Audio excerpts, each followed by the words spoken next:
Let me read to you a passage from the 4th chapter of St. Luke's Gospel, verses 24 to 30. It's the Gospel for Monday of the 3rd week in Lent. St. Luke writes, Jesus came to Nazareth and spoke to the people in the synagogue. I tell you the truth, he said, no prophet is accepted in his hometown. I assure you that there were many widows in Israel in Elijah's time, when the sky was shut for 3.5 years, and there was a severe famine throughout the land. Yet Elijah was not sent to any one of them, but to a widow in Zarephath in the region of Sidon. And there were many in Israel with leprosy in the time of Elisha the prophet, yet not one of them was cleansed, only Naaman the Syrian. All the people in the synagogue were furious when they heard this. They got up, drove him out of the town, and took him to the brow of the hill on which the town was built, in order to throw him down the cliff. But he walked right through the crowd and went on his way. That's from Luke chapter 4, verses 24 to 30. And what does it suggest to us? Well, what may help us to appreciate the drama of our gospel scene today is to bear in mind what archaeological investigation has suggested regarding the tiny village of Nazareth. Nazareth seems to have been a settlement of many centuries, petering out to desertion and then being refounded in perhaps the 2nd century BC. The Franciscan archaeologist Father Bellarmino Bagatti was able to conclude during the 1950s that 1st century AD Nazareth was a tiny agricultural settlement of just a few dozen families. This is not to say that Nazareth was isolated. It was but a walking distance from Sepphoris, the capital of Galilee, which at the time of our Lord was being completely rebuilt after its destruction by the Romans. In his archaeological work of 1996 to 1997, Dr. Stephen Thun concluded that Nazareth was just tiny, with 2 or 3 clans of families living in 35 homes or so, spread over 2.5 hectares, some 200 or 300 persons. Both Nazareth itself and the nearby cosmopolitan city would have been the scene of the carpentry work of Joseph and Jesus. And of course, they may also have helped with the crops at harvest time.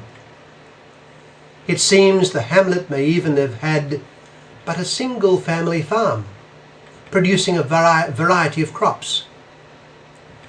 The Holy Family of Jesus, Mary and Joseph were part of a tiny community of a few clans who knew one another extremely well. The point is that the interrelatedness between the inhabitants of this obscure bump on the map may have been great.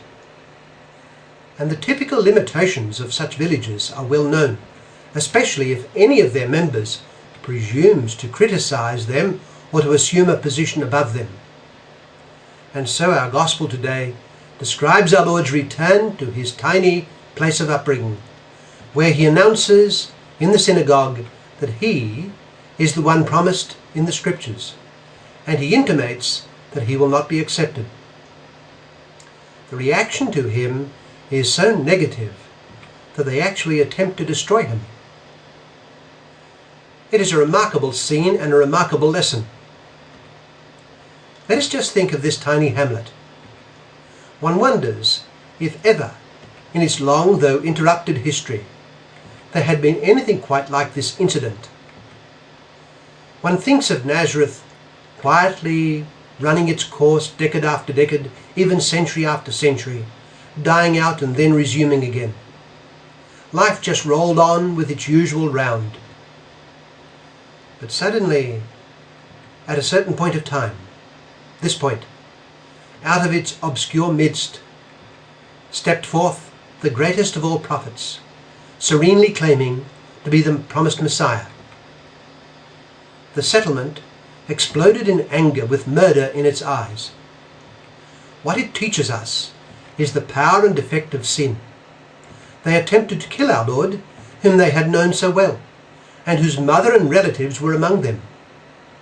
It was an extraordinary outburst, perhaps unique in the annals of its unknown history. Its opportunity was unique, and its response may have had no precedent in its past. Our Lord came to his own, and his own did not receive him. It is the ultimate reaction of sin to God and his will. You know, there are various ways of coming to an understanding of sin. One can see its effect on others. One can see its effects on oneself. Most especially, though, one sees its effect on Christ. Sin strikes at God and is exemplified in the attack of Nazareth, intended to be mortal, on the Son of God made man. Its culmination is reached at Calvary, where God the Son hangs from the cross. And there is manifested in that spectacle the love of God and the evil of sin. Consider the snapshots of our gospel today. Christ being borne along by the pressure of his townsmen, pushed, shoved and dragged. Christ near a point overlooking some sort of deadly drop. Hostility, irritation, hatred in the air.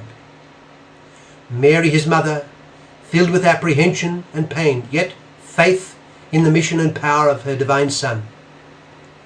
And Satan, unseen, active in the midst of the melee. They are all snapshots of sin in open rebellion against the will of God. Then, silently in the midst of the confusion, Christ slips away, or perhaps with an irresistible look of sovereign command, he brings all to a standstill and passes through the crowd and leaves the town for good. However strong is sin, Christ is the Lord and Master of all. Reality presents us with two opposites. There is good and there is evil. There is holiness and there is sin. There is Christ and there is Satan. Two standards are held high, each with a concourse arrayed behind. We, each of us, have a choice. Let us take our stand with Christ and be part of what he endures, following him closely through the thick and thin of every day, and attaining to life everlasting in him at the end. In him there is life. Away from him there is death.